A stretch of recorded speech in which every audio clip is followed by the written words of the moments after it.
Hello, everyone, and welcome to a late night author interview on Tales from the Wandering Scribe. I'm your host, Gabriel Garcia, otherwise known as the Wandering Quill and the Wandering Scribe. Today, I have with me a guest, another guest that I have been dying to have on the show for a very long time. My guest was born and raised in San Francisco, California, and works as a salesman for a uh, food and candy distributor, but also he is a science fiction lover, dog lover, and military sci-fi book reader. And if you follow him on social media, you would have seen his probably most popular book, The Nephilim War Shadows Within the Empire, which has over 130 reviews with a 4.4 rating on Amazon, with Audible audiobooks coming this June. Tales from the Machine, a Nephilim War short story, is his novella, which provides background on critical characters in Nephilim War Book 1. And currently, he is working on Book 2 of the Nephilim War Star Fall and another tale from the Machine War short story, all of which should come to a digital bookstore near you or in person if you meet him by the end of this year. So without further ado, let's give a huge round of applause to today's author, John Maldonado. John, thank you so much for coming on the show today. No, thank you, Gabriel. It's an honor meeting you, and been a fan of your YouTube, and we finally get to do this. Definitely, John. Definitely. I'm so glad to finally have you on the show. And as you can see, viewers and listeners, John has an amazing poster behind him, which, John, would you like to tell our viewers and listeners what that poster is? So this poster I made on Printify. It's basically Shadows Within the Empire. I feature, Space Marines, and I thought this would be a cool way to just to pump me up for my own book. It's done for me, but now I'm using it as a background, and I have a great digital guy that does stuff for me, and I went ahead and did something like this. I'm thinking about doing a book cover one, but not yet. But I love this poster. Nice. Yeah. And for first timers who are just now discovering your book here on the channel, what can you tell us about your series, The Nephilim War, and what it entails? Well, I'm a big Star Wars fan and sci-fi lover. So I took everything that I love from every little book and little, even comic books, and I came out with a story.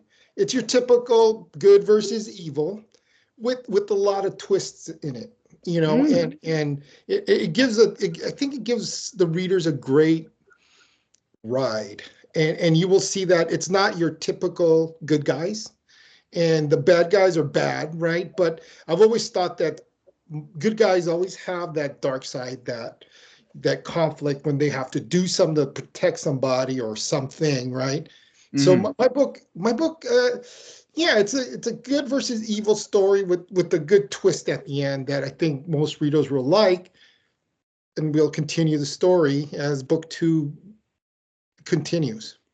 Nice.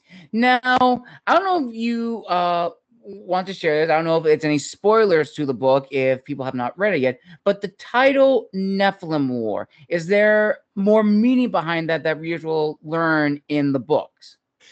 There is. So and I'll give it away. I mean, maybe not, but Nephilim, if you look it up, in the Bible, or they stand for fallen, right? Fallen angels, fallen.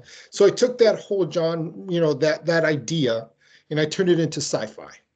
And Nice. and those are people that will read it. They know it's not a religious book because it's not. But I respect the religion, right? I'm a Christian myself, but I'm using them as the force of evil, with one lead character that reveals himself at the end. So those who know about Nephilim and know who their so-called leader is, he's the guy behind this whole. So entail basically what it is. It's the Nephilim are coming back to our galaxy after this first great war that happened thousands of years ago. And what happens is they have agents, human traders, that are helping them pave the way. So when they eventually come and cross into our galaxy, the galaxy will be ready for invasion, and they want to reshape it in their own image. Yeah, so it comes all with that, but there is so here's another thing that I was drawn to you, is that your book, Michael, the Last Angel on Earth, I have Michael, and it's the same idea. So he's not an angel. I don't portray him as an angel, but he's a higher power being that's helping my Lord Commander, who's in charge of the Galactic Empire military. He's kind of giving him dreams, talks to him. He goes, "Hey, let's." All right. So he's helping him, but he's not supposed to do it. There's a law that the creator his creator has said, do not interfere with humans after that first Great War that happened thousands of years ago. So what happens is he gets involved in this war because he has a thing for humans. He loves them. And what happens is he helps my Lord Commander prepare for the fallen and helps him, guides him. But my Lord Commander is not the main character. It's Ethan Wolf. He's a death dealer on the run. He's been outlawed by the Empire, but it'll all blend together. Tales of the Machine War shows my Lord Commander and Ethan Wolf how they're really like brothers. But in this Nephilim War, the Lord Commander, who's Jonas Ares, has to betray him for a little bit to play this game of, because he knows he's being watched by the fallen, agents of the fallen. So he needs to play this game, hunt his brother down, because Ethan holds the key to this other galaxy there's a forbidden armory that he has to find. And it's all about betrayals, friendships, unlikely heroes, aliens, and some really vile bad guys. So, Nice. Yeah. That's actually really, really cool. And I really want to dive into, the process behind this, but we're actually going to take a step back and actually talk about you, John, for a little bit. So for you, John, growing up, were you always like a creative person, creating stories? Always. Or did that come later in life? No. So I still remember I used to be like, probably, it's been, I'm 47. So yeah, I don't know. When I was in grammar school, I would doodle stuff, like, again, Star Wars, that first Star Wars movie, The New Hope, like that beginning scene just like stuck in my head.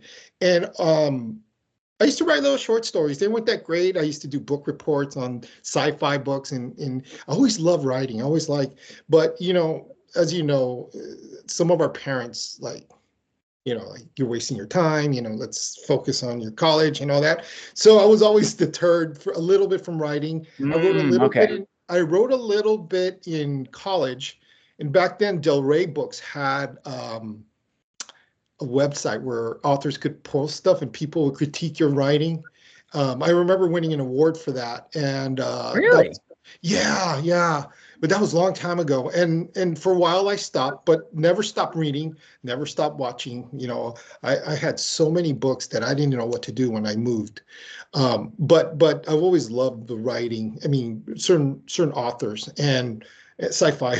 And as time went on, and it's very common. I'm hearing this on a lot of YouTube podcasts and about writing, and I started writing it during COVID. Same here. Yeah. So, I mean, because I'm in the business of distribution, right? I'm a salesman here in the city and in Marin County, which is right across the Golden Gate Bridge. But when COVID happened, I lost so much, like pretty much I went from having 15 customers a day to 3, right? So I had a lot of time in hand. And one day I was sick. I still remember I was sick. And I grabbed my iPad and I started writing. And then the story came to me. And it's funny because I found a paper that I wrote about 20 years ago, and it's the same names, same idea. So it's always been in my head. So I had a chance to do it. All right. And as a follow-up to that, would you say that that was your aha moment in creating the story, or would you say it came later after you published the first book, getting the response and feedback and realizing this is something that I want to do for the rest of my life? Right. So it's a little bit of both, but I really think reading reviews where they said, love your characters, the good guys are complex and flawed. They're not your typical good guys. When's book two, which gives me another pressure, right? But I got so much of that really kind of said, you know what, I got something going. I think you're going to ask me this later, but I'm writing for myself in a way. And believe Right. it or not, to this day, none of my coworkers know I wrote a book. Really? None of my family, besides my fiance and her sister and my brother, are the only ones that know that I wrote a book. So all these sales that I've gotten have been organic from just on Instagram, Pinterest. And the only reason I did that is because I'm a very sensitive person. So I don't want to hear like, why'd you write this? Or, I didn't need that. But as my audiobook releases on Saturday, I'm going to actually do it on my Facebook, on my real, family and friend Facebook. I'm going to let everybody know because, again, not many of my inner circle or even friends know that I wrote a book. So I think after a year, I think it's time, and I feel confident enough with 137 reviews, and the feedback I get on Instagram. It just pumps me up. I'm ready. I have to agree, because I remember when I first came across it, it was like flooding my feed like every time, and the artwork and just the images of the characters. Yeah. Because from what you told me, it almost reminds me of, I had a roommate in college who was a big Warhammer 40K, and Yeah, especially with the release yeah, now of Space Marines 2, it almost kind of gives me that vibes where it blends the religion and mythology with science technology yeah, with this new empire, which actually, funny enough, what you were telling me about the Nephilims coming back with their humans, that's actually kind of, well, a little teaser, viewers and listeners who have read Michael, Last Angel of Earth. There will be a prequel book and the last book in the series, which will talk about the angels' true origins, because they weren't necessarily made on Earth, but rather their origins are more organic and yeah. extraterrestrial Right. in nature. But I don't want to give too much away, so you Yeah. just have to play with that as you will. And kind of going from what you said just now, how when you started this journey, you wanted to write for yourself. So when you finished drafting the story for the Nephilim War, what were the goals you had, not just for yourself, but also for your prospective readers who would read this and review it? Honestly, I wanted it to be epic. I mean, it had to be something because look, if you really look at sci-fi or every other genre, there's always a wizard. There's always, it's been done so many times. Mm-hmm. The key is doing something a little new with a little twist. I didn't mention, but I do have. I've loved Ancient Aliens. That show. So Same here. so the Fallen have an army of called the Anunnaki, which are, you know what I mean. So Oh so yeah. so they're their foot soldiers. So they're at the end of book, towards the middle of Nephilim War, the Anunnaki are coming in their ships. They want revenge because the humans. I give a little history, what I learned from it's not, obviously it's not real history, but it shows how humanity banded together. I tell the story how they banded together and kicked them out long time ago, right? So I'm Mm-hmm. using them with this hatred, this disdain that they want to really cleanse the galaxy of humans. But they, they're taking orders from the fallen, from the Nephilim. But yeah, it's like, so I wanted to create something that has a little bit of everything. And I don't know if I mentioned this, but so I mentioned two things in my book. As a Christian, right? I don't want to make it religious, but my main bad guy that works with the Nephilim and the emissaries of the Nephilim, he's Cardinal Nolan Craft. He's the head of the Church of the Crusaders. Hateful guy, hates clones. He's killed people. He took, he just wants the whole power, and he's been promised power by the emissary of the fallen. However, my heroes practice a forbidden religion, and I don't name it, but there's some cues when they do the sign of the cross, whatnot. That's as far as I go with religion, but it stems to that. It's good. So Michael will play a role in this forbidden religion, but not yet. That's further along the line. Right now, it's just bam, bam battles and trying to find these weapons before the fallen arrive.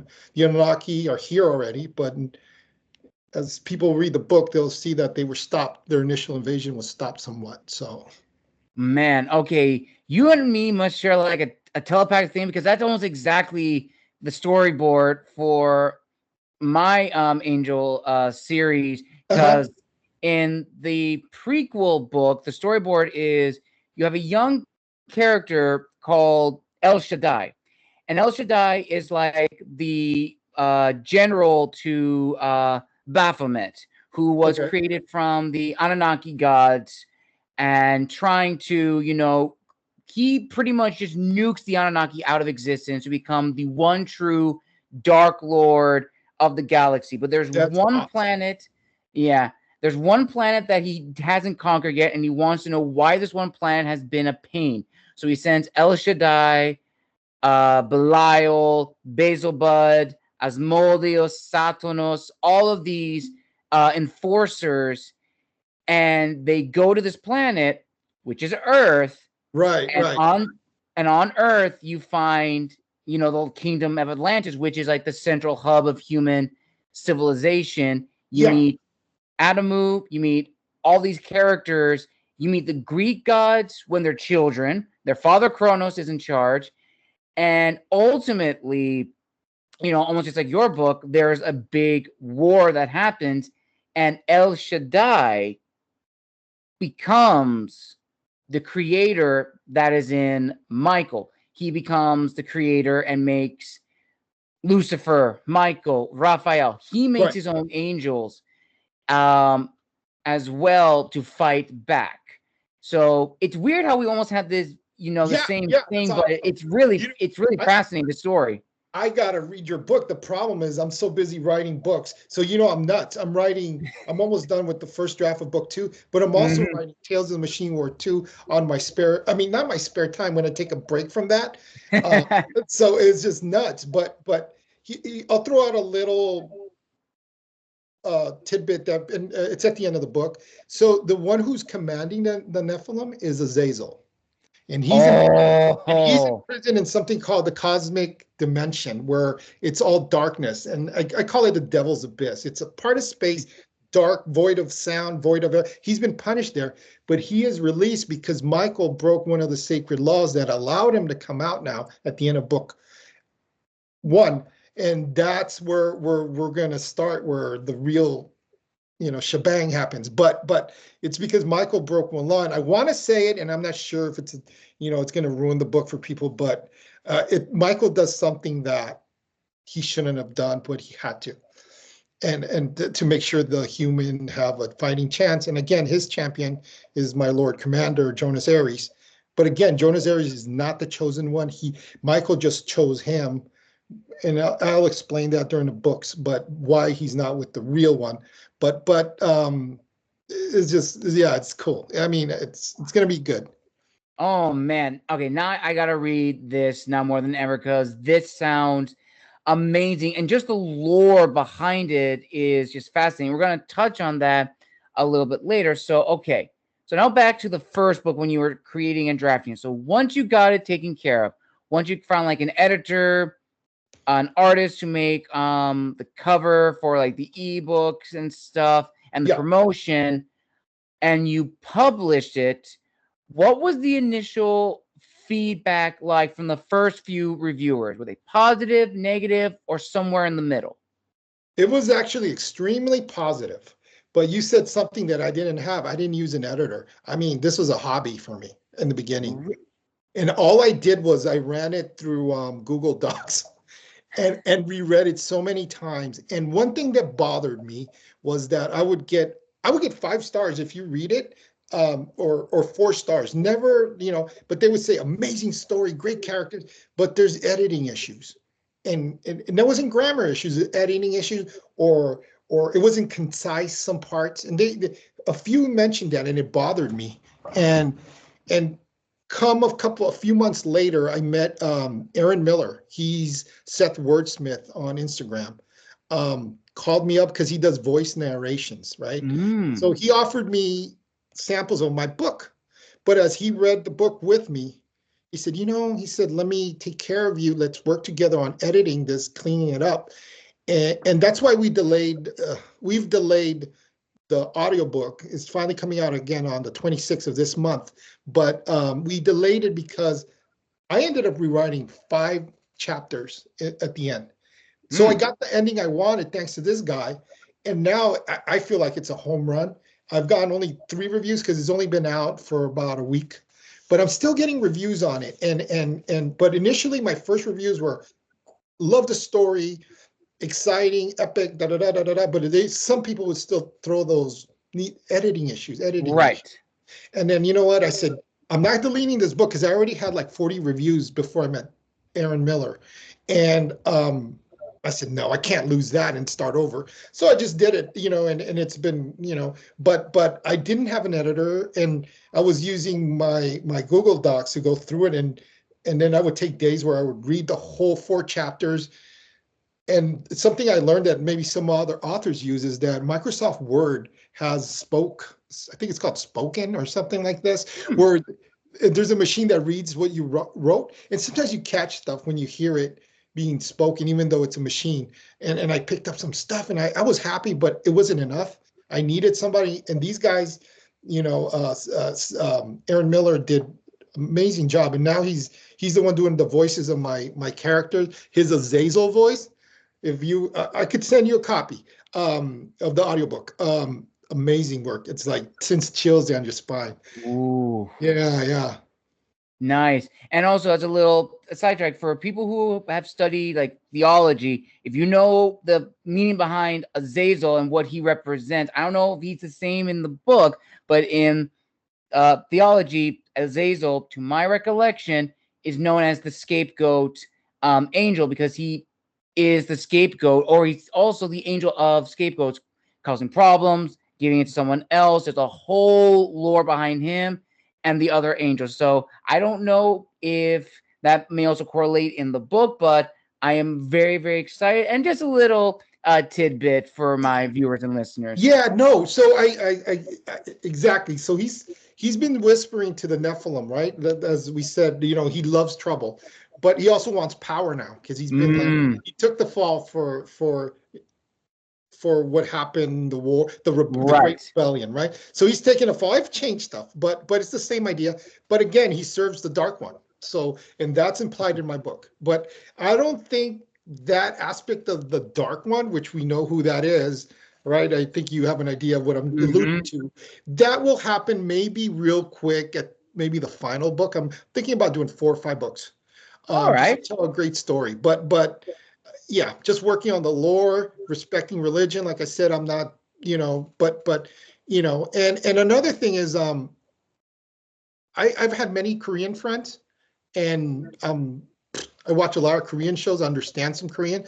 So believe it or not, I use their mythology as there's some enforcers of the fallen called Dokibi, which in Korean is goblins.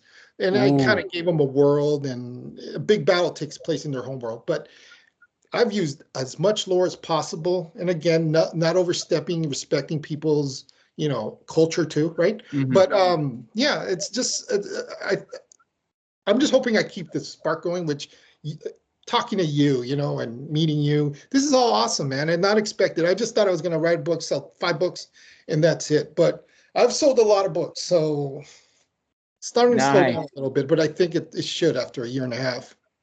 But still, that is like a huge accomplishment. And also, the reviews, as you said, they've been overwhelmingly positive. And going back to the reviews, would you say after, editing the book, and then getting to where you want it, and then everything now comes to place, the 100+ reviews, the ratings.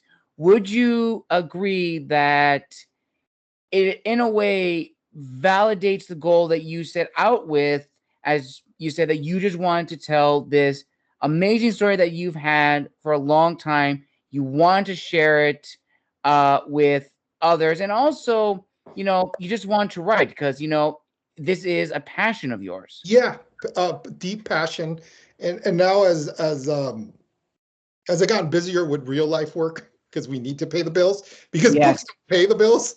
But, No, I wish.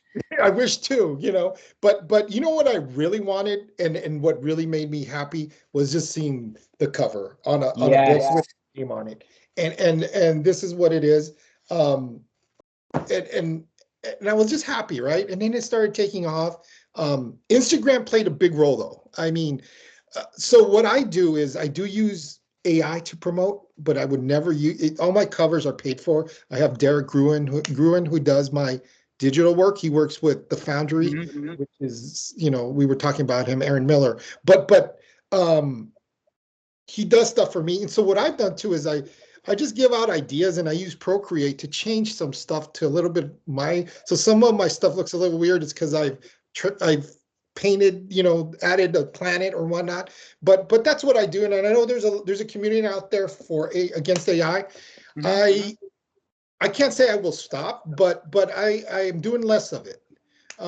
Right. You know what I mean? But that's the future, unfortunately, right? So you cannot, just because you got to go with what the future is calling, and you got to respect artists. I mean, and that's what I try to do. I've gotten logos for my Nephilim War from my artist. So I do that part, but I'm still going to promote a little bit of here and there with my altered AI thing that I do with Procreate. Right. But I have to, otherwise, I got a video, I got a reel that has over 150,000 views, and that got me some sales. Called Vampire Kill Team, which is in the book. Oh yeah, I have vampires in my book, by the way. Nice. So yeah, but the reviews just what pumped me up, tell you the truth, and the positive feedback that I get on my feeds. Definitely. And you know what? Also, I'm very much like you. For my book, what I did for Michael as well as for Aminus, I also used an AI program called Night Cafe, and I mainly use it as to say these are concept art for the characters to give an idea. So that's what I do Right. as well. And I completely agree. I find like a balance between, because I have an artist who works for me who makes hand-drawn maps of all like the stories where they take place. So I have that scanned to do my book. But for when it comes to like promotion of like the characters, I do use a program because it does help. It does make things a lot easier. It gives your reader some kind of compass where they go, oh wow, okay, that's what I was reading, or that's who. For me, it's Ethan Wolf. Oh, okay, yeah, it's kind of. I don't think he looks like that, but it's an idea, and that's all. And then later on, I just post myself typing or having a picture of my real book. But I still, like you, I have to do that. Otherwise, people lose interest. People want, nowadays, people want something quick, something, unfortunately, 3 seconds of a picture of something, right? So you have to keep with the trends. Otherwise, you're going to be left behind. And as we talk later on, maybe I could give you my experience about being a writer and how to promote. I mean, I've gotten lucky. I've gotten 3,000 plus followers, and when I put up a reel, I probably get 30% interaction, which is not bad. I mean, but it's something, and again, I feel like I was going to take my book out of Kindle Unlimited, but seeing almost 800,000 reads is pages read is a lot. So I'll stick with it for a little longer. It's not about the money. It's about the story and people liking it. Right. And we're actually gonna deal one day. Yeah. And we're actually gonna touch on the business side of being an author in just a little bit. Before we get to that, there is now the first reflective question, which I want to hear your thoughts on, John. going back to what you said before, how hesitancy because of the review saying, oh, why'd you write that? No one's gonna read this. Because you know what, I absolutely feel the exact same when I first started, and I've said this numerous times on the show, viewers and listeners. Writing a book is not a get rich quick scheme. It's You not. cannot write a 500 page or 600 plus page book overnight. It takes a lot of time. And especially now in the digital age, just as you were saying, John, how everyone wants everything immediate. They want, covers that are going to be enticing. They want plots that are going to draw the reader in, Yeah. themes and thematics that Yeah. are really enticing, especially what's trending in the publishing world, Right. which we'll go into a little bit later. Yeah. But ultimately, probably the biggest thing for us authors is that sense of anxiety, hesitancy, and also imposter syndrome. Because I've talked with a lot of authors who have, said that they've had some of the worst experience with imposter syndrome.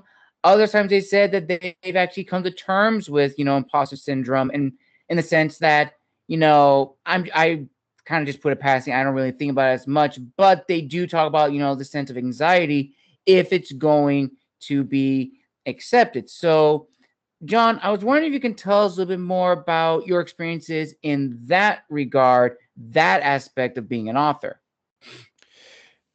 So about the imposter, I have never really given it much thought. What was affecting me in the beginning was and this is a 4-star review, right? Just the continuous editing problem that I was getting early on. Mm-hmm. It was getting to me a little bit. Like I said, oh shoot. I even thought about deleting the book, because Really? yeah, I was like, I can't really deal with this. And it was only like if I think it's only like 4 reviews like that, but it was enough to get in my head, and I had to step back and go, you know what? Like I'm doing, still good reviews, but for me that reviews. So now when I see a review, I used to go, even though sometimes I woke up in the morning, like 6 in the morning before work, and look at see if I got a new review, and I would read it right away. Now I'm not that eager because I've passed those, but it used to bother me or get anxiety over a review, but that's the only thing that's really affected me a little bit, but not anymore. I've moved past it. All righty. And that actually kind of leads in perfectly to the next question, which is now the beginnings of the business portion of being an author. So I'm now going to blend this question together with actually the part 2 of the previous question. So, John, when you made the decision to publish your first book, and correct me if I'm wrong, but did you go the route of indie, hybrid, or traditional? Indie. Okay. I went straight up to KDP and did it that way, and I would have loved to do traditional, but maybe in a new series of books, maybe I would see if somebody would take my script. But I'm happy, and Amazon is taking over about a lot of things as we know, right? But it's also given a platform, and if you market right, and if you put your time in to promote your book on several, especially social media. I hate TikTok, but I do TikTok. I don't do Twitter, but I have, again, it's Instagram for me. Facebook, I found that it's not good. You get a lot of scammers, a lot of, hey, I can't click your book. I'm not dealing with that either. So I'm just doing Instagram and Pinterest. And both are good platforms, but you have to put in some time. You have to come up with something creative to catch people's attentions. Again, people want something quick and fast that gets their attention. You got to come up with a cool concept where you're going to get clicks. You could have the best story in the world, but if you're not getting clicks, nobody will read it. And again, AI plays a part in it a little bit when you have 17-year-olds that love Call of Duty and they see a space marine, right, with fire in the back or whatnot, that draws their attention right away. Hashtagging. I've learned how to hashtag now, and I hashtag gamers, believe it or not. And I've gotten a few followers that are gamers that have bought the book, and I just recently talked to one where he said, I really don't read, but let me check out your audiobook. So I sent him a free promo code yesterday. But yeah, I mean, that's what we're doing. That's what I'm doing. And again, you can't just write a book and expect it to sell on Amazon by itself, because it won't. And when I've hit number one, I've hit number one 3 times. I've screenshot it once though. Excuse me, not number one. I've been like 4 and 5, but in the top 100, right? Right.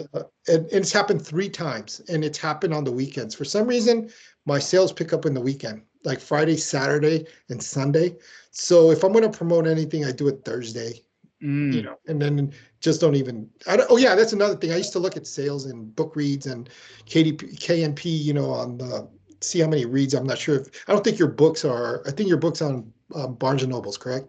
Yes, at the moment, but I am in the process of going to Amazon, because that's another market that I am planning to do. Yeah. But my goal is just to get, all of my books published on Barnes Noble first, and then get the ISBNs for all of them. And then I can't do KDP on Amazon because currently my ebooks are on Barnes Noble. So paperbacks will just be on Amazon. So, but that is a goal for the future. And actually, kind of tying back into, number of books that, we authors, push to like get out in a series. For you, John, what disciplined you to continue with this series? And the reason why I asked this, because, when an author begins like a new series, they usually write the first book, take a step back, and then maybe a year or two, they continue the series. But Right. I've met authors who have just, after the first book is out, maybe a few days go by or weeks go by, they're already working on either a spin-off or the sequel. So how is it for you? That what you just mentioned is me. Like if I let this sit, not, in other words, if I just finish book 1, like I just did the rewrite, right, the whole rewrite, and I took a break, I think I would lose momentum. I love it so much that I just continued. Even if I got like, I want to say like 7 or 12 chapters of book 2 that I've written that are just on the side. Like I took these chapters, just wrote it because I wanted to, and I put them on the side and just keep writing, because I don't know. I feel like if I took a break from the book, I would probably lose I'm not. I don't think I would lose interest, but the fire, right? And I Right. just want to tell this story, but also I want to, do it right and not rush something that's going to be, crappy. But Right. you know what I mean. So again, that's what I'm doing. Like I've taken a lot of notes. Believe it or not, I wrote book 1 mostly on my phone. Really? Yeah. It's just while I was watching Netflix, I would come up with an idea and just flesh out a chapter on my phone and finish it on a computer. But a lot of these ideas came in. I don't outline. I don't take notes. So what I Okay. do is if I get stuck in, say, the Lord Commander's plot and I get stuck on it, so I go to Ethan Wolf or I go to the bad guys and write theirs. And by the time I've finished that little other section, something clicks in my brain and I continue the Lord Commander stuff. That's how I do it. My editor doesn't like it, And another thing is, when I take notes, I'm not very good. Like I have to be careful because sometimes I use names. For some reason, a name will get in my head and then I use it for another guy. So now I'm being better with that. I have a little program where I'm writing stuff down, making sure I have that, because again, I drive my editor crazy when he's like, wait a minute, didn't you just mention this earlier with somebody else? But that's the way I do it. I mean, everybody has their own style, but yeah. Mm-hmm. Nice. So now let's talk about marketing a book and the sort of like business branding behind it. Yeah. So the first question is obviously about the audience. And I'm really eager to hear your thoughts on this question, John, because, when we write our books, we are the target audience first and foremost, because we know the book better than anyone else. But Yeah. when we go to publish the book, we really have to consider, okay, who exactly am I marketing to? What is a target audience for this book, the readership, and so forth? And so for you, John, this is a two-part question. With, the success of the first book and now writing book 2 and the other book in the spin-off series, do you have a good idea of who your audience is? And also, do you think an author should take into consideration the audience? Yes, I mean, without your audience, you don't have buyers. I mean, or readers. Let's change the term, readers, right? So what I did is, because I love Star Wars, I started following people in the toy photography, Star Wars, Marvel. It's a big community. They're very talented. I mean, some of their pictures look real. I mean, and I started following them. They followed me, and because because again, I always market this as so if you read some of my new promotional stuff, so I call this book, it's a little bit of Star Wars, a little bit of Dune, a little bit of Game of Thrones, because we have the whole Lords thing that I do, right? House of Lords and all this, right? So we do that, and then I go with a little sprinkle of Ancient Aliens, right? And so sometimes just throwing out the words Star Wars, Dune, on your hashtags, that draws, So what I started doing was following comic book people that liked, sci-fi, Star Wars, whatever, comic books. And then I followed toy photographers. And little by little, I started following authors. But as you know, like, again, I would love to read your book, but when you're trying to write 2 books and I have a regular job that requires computer work, it gets a little hard to read. So I'm a big audible guy. I got a couple of buddies now through Instagram that are authors, and I feel bad that I haven't really read their books because I want to, but I don't have time. But I always joke around with them, just do an audible, like, so I can listen to it. But so what I did, I started marketing to these people, throwing out, again, AI stuff like this, something like that. And then I would get likes and I would get follows, and I always throw in my link to my Amazon, and it started getting sales, reviews. It's really good. And our fellow authors, they're great to have, because you learn from stuff.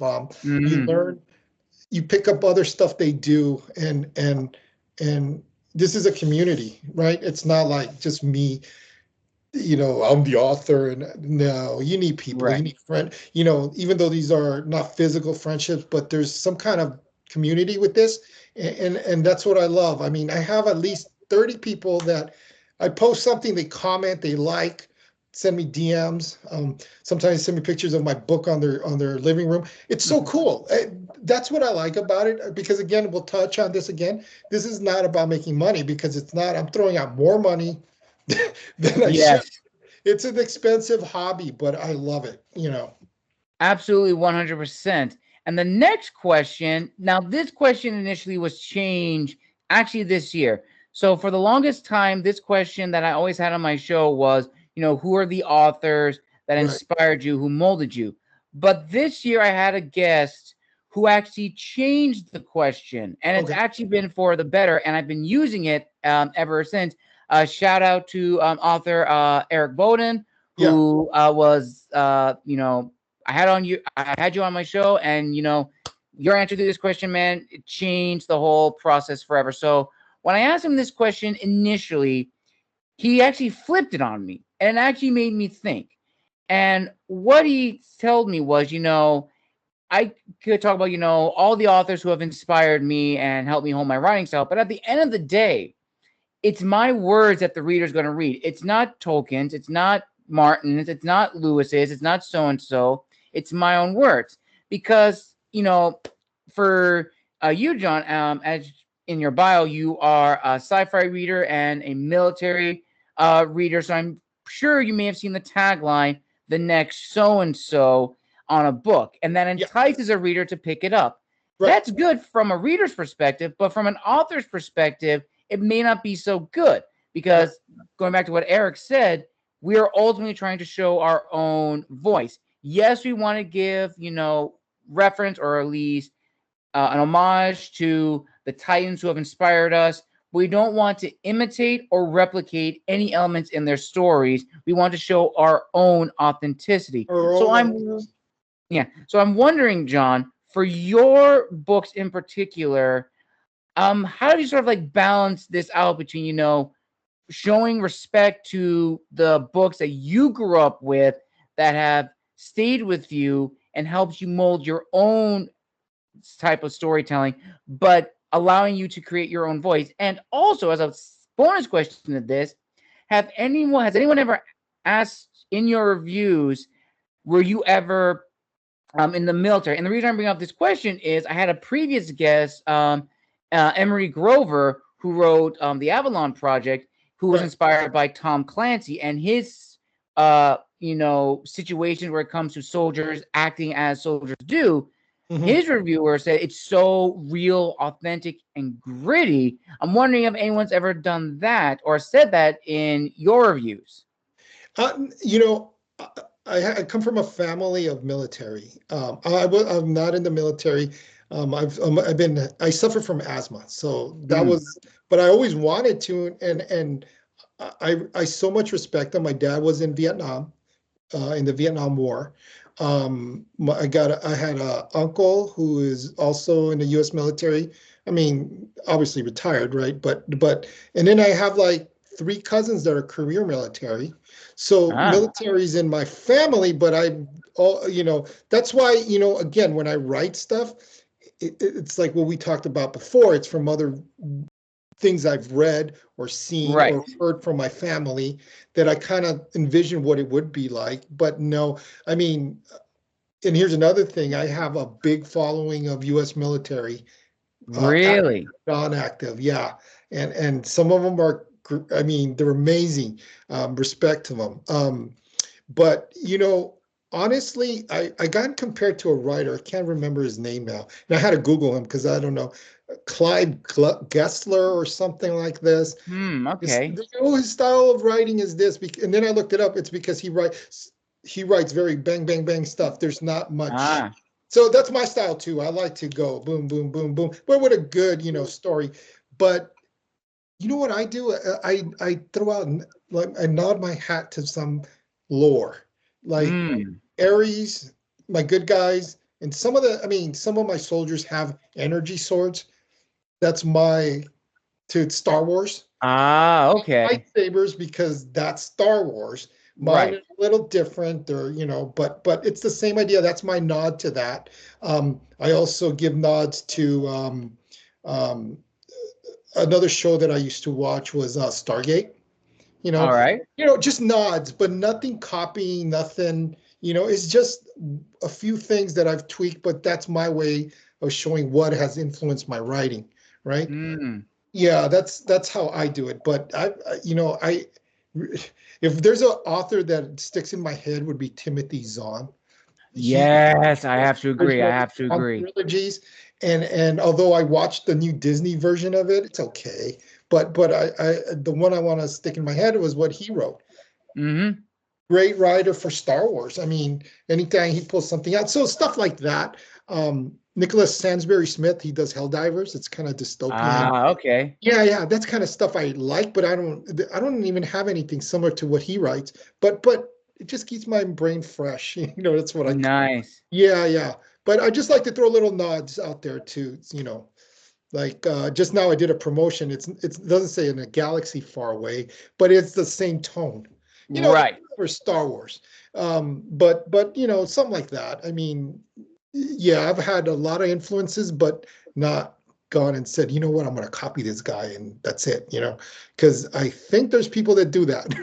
But, no, just taking everything that I love, learn my not a big religious guy. I do practice, but, I took some of my religion just to show that, the forces of good eventually win, but there's never a clear path to it. And my characters are very bumpy. If you ever read my story, you'll see what I mean with that. But they're good guys, but they're human.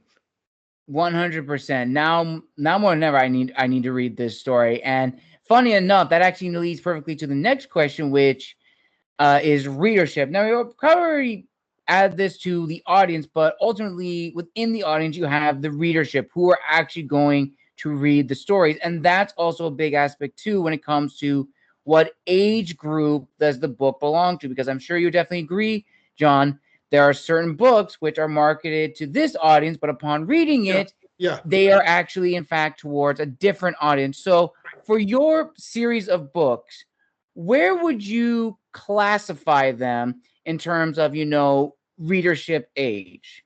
Well, I don't think as authors we really know where, I mean, 100% know where it's coming. We have an idea, but now Mhm. thanks to Instagram and their analytics and even Pinterest, I've noticed that it's 95% male between the age of 18 and 55. Okay. Yeah, so that's where it's from. It's yeah, so it's just males, but that's great. I mean, that's fine, and I do have some female readers, some female followers that have read the book. Um, I got a couple of high profile followers. One of them is an Amazon. He's done Amazon movies. Um, Ooh, nice. yeah, so stuff like that is so cool, you know. Um, and I could DM him and he'll reply back. Can't believe it, you know. But it's males. But I want to build in that because I do have strong females. If you ever read my book, I have 3 strong females leads. Like they're badass women and they kick ass and Mhm. I have that there too, and I want that kind of readership too. But right now it's all males, 18 to about 50, I think it was. All right, Yeah. perfect. And that actually kind of correlates now to probably the biggest question in the interview. So I'm gonna lay some context for this one, John. So just brace yourself. Oh, okay. One So sip of water. Okay. so, we've talked about, the journeys of being an author, what we go through, whether you're indie, hybrid, or traditional. It's not an easy thing to do. And, doing podcasting now for 2 years and interviewing a wide range of authors from different backgrounds at different points in their journey, I've Hmm. come to realize that there's two paths for authors: to be an author and to be known as an author. To be an author is an individual dedicated to the art of storytelling and honing their craft, not solely motivated by money or capital, but it's nice to get a little bit every now and then. To Yeah. be known as an author is an individual dedicated to the art of marketing, branding, promotion, going on social media, talk shows, or podcasts to promote their book. Now, each one has its own hurdles, trials, fires through the flames, Dragon Force reference, my Yeah. fellow rockheads. Right. But ultimately, I feel, and I think maybe may I have the same opinion, but for first time authors, the second path to be known as an author is the most enticing, because ultimately we want to be that. We want to have that status, but it doesn't happen overnight. And unfortunately, that leads to unrealistic goals. And one author who I had when I first began interviewing on YouTube a year ago gave me the best advice, which is, in this industry, there's no guarantee that your debut novel is going to guarantee you your legacy. It's going to, start it. And that's a hard pill to swallow if you're a first time author, Right. but she is correct. And there are exceptions to that rule. I've met a few authors whose first book launched them to award winning status. And that's a success in of itself, because that's not an easy thing to do. But generally speaking, we have this roller coaster of, highs and lows for first time authors who ultimately lose their passion for writing. They're no longer motivated by their own story. They're Yeah. Yeah. motivated now by the trends, trying to join what's popular in the Yeah. industry. And Correct. that's a bad thing, because you have to think of what's happening in the industry 5 years from now. So, John, in your opinion, what are your thoughts on, this matter that, there is truth to it, that there is no guarantee that your first book is going to be the one that gives you award-winning status, but it should not deter you from honing your craft as a storyteller? I say that to any author, write what you want to write, the story you want to tell, whatever that may be. Write it out, publish it, be proud of it, and don't have these expectations that you're going to be a #1 bookseller. Don't think that you're going to get 100 pre-sales, or the first day of sales you're going to get 50 people that bought your book and whatnot. It's about telling a story for you, like I started this out, and hopefully you pick up with hard work, because it is hard work. You promote yourself a little bit, doesn't have to be daily, but you promote yourself, have people read it. And if it, sometimes it's about luck, I think, too. Right. Reaches the right hand, some book talker or some Instagram, I don't know. And all of a sudden it's like, boom, it's like, what happened? I just got, so, but again, that's something you should not be, crossing your fingers that's going to happen. Right. Just write what you want to tell. I to be honest with you, my first version was good. It reflected good reviews, but I wasn't proud of it. But never once did I say, you know what, forget it, I'm done with this. And then somehow this guy, Aaron Miller, came into my life, and we worked on developing something even better. And look, I mean, I'm not sure if we're allowed to tell how many books we've sold, but I've sold quite a bit. And again, it hasn't been to family, hasn't been to friends. It's all been like a little bit of work here and there that I've done on social media. And once in a while, I do pay for like $3 ads a day on Instagram. You got to do it just to get a little bit of if you got the little bit of budget. Again, don't expect to make huge sales. I've noticed that sometimes 50,000 likes on a post will get you one sale. So it's not about that. It's just get your exposure out there. Goodreads is pretty good. I like it because it shows how many people are interested in or bookshelfed your book. It gives you an idea of like, oh, wow, you know what? I haven't gotten these sales, but people have marked it as a want to read. And, right. You get 150 people that want to read it. That's like, whoa, really? Again, don't have high expectations. Write what you like. It's yours. It's your baby, your characters. Like I look at my characters and I'm like, whoa, like, I love them. I love my characters, and as a writer, I can't ask for more when somebody says your Lord Commander is badass. He's like a Vader type guy, but not really. By the way, my Lord Commander is I love Darth Vader. My head is like, what if he was a good guy with all that power? Ooh, right? All right. So he does have a lot of power, this guy, and he does wield a sword, and he's a bit of a psychopath too. But it's all that I want. It's all that I love in a book, and just do it for the love of it. Definitely. And again, don't expect that it's going to sell. You got to do some work. You got to do some marketing, some social media. I hate social media, but it helps. Right.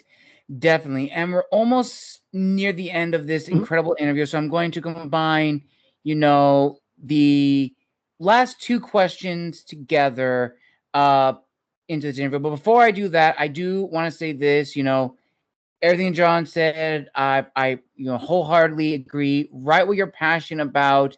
And you know what? Grit transforms into talent. Because as I said, as writers, our craft gets better. And it may be your 7th book or your 10th book that really gets your name out there to the masses. And that's okay. A short story. Yeah. And once that happens, then you can say, hey, if you like this book, check out my other ones. And boom, you have a new set of readers, new audience, people who are just discovering you for the first time. And also going to what you said, Johnny, about, the people that have helped you in your life, helped you become the author you are now. And again, so this is a 2-part question. Who are the people, besides friends and family, of course, who are the people that you've interacted with on social media or in person on your author's journey who have, been there by your side and given you some really good advice that motivated you and really helped you find your voice as an author? And from that, what is your word of wisdom to fellow authors listening or watching to this interview right now? Again, I go back to Seth Wordsmith, his handles on Instagram. Aaron has been vital. His advice, his critique, everything that really involved me. I have an editor called Alex Wankier, who also like I reach out to, and basically I'm like, hey dude, I need a so he helped me create my lore actually because I was throwing Oh, out okay. ideas. So he says you need lore in your book. I'm like, really? Okay, let me figure something out. Starfire Sword is is one of my lores. So anyway, that's one. Then I got an author friend who wrote the Chronicles of Sobek. Um, Ooh. if you just go on Instagram and just put in the Chronicles of Sobek, it's he's a cool author, and he has my back, and that's one of the authors I really appreciate. And then I got a few other ones that Erica Ervin. I don't know if you've interviewed her. She has a Mission Rourke. Um, Name she's sounds cool. familiar. Yeah, so like I asked her questions, like I asked her what type of program she was using for editing or whatnot. I mean, these people help you. You got to build a community.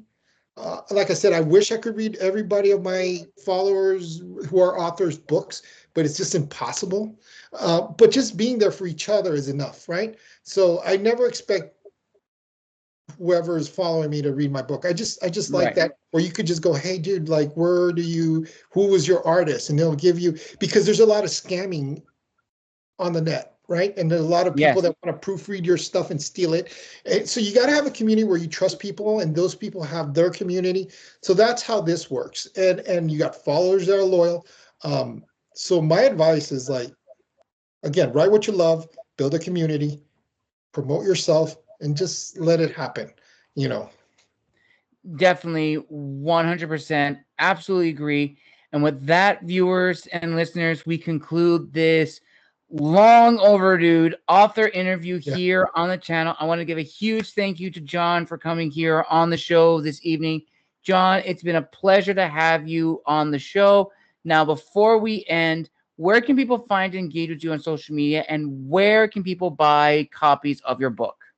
So right now I'm only selling on Amazon. So it's Nephilim War Shadows Within the Empire, book one. And again, I got the Tales from the Machine War. You can find me on Instagram, which we'll put on the on the Instagram handle. It's Maldonado 415. But it's J Maldonado, sorry, 415. But we'll put those on a link here. Um, DM me questions or whatnot. I'm here. Um, and I really appreciate this interview. I was nervous, like I told you earlier, but you made me feel at ease. I highly recommend anybody that has doubts. I kind of, we talked before when I was a little sick like that, but yeah, it was a pleasure, and I do look forward to reading your book. I mean, it's just one of these is we're gonna hit it up. Um, Thank you, John. yeah, and I appreciate you for making this whole thing very easy. Thank you, John. I really appreciate that. And thank you, all my viewers and listeners, for joining me for another late night author interview. I will link all those down below in the description of this video. And be on the lookout for a post coming out soon regarding my, it would be my fourth book coming out. I don't want to give too many spoilers Mhm. away, but I will just say this. If you are fans of Roman history and a little bit of wolf lore, then you're really going to enjoy this next book. But until then, you have to wait until you see the posts. And as always, make sure to like and subscribe and comment down below what was your favorite part of the interview. And this is the Wandering Scribe and the Wandering Quill signing out, wishing you a wonderful evening or morning wherever you are in the world.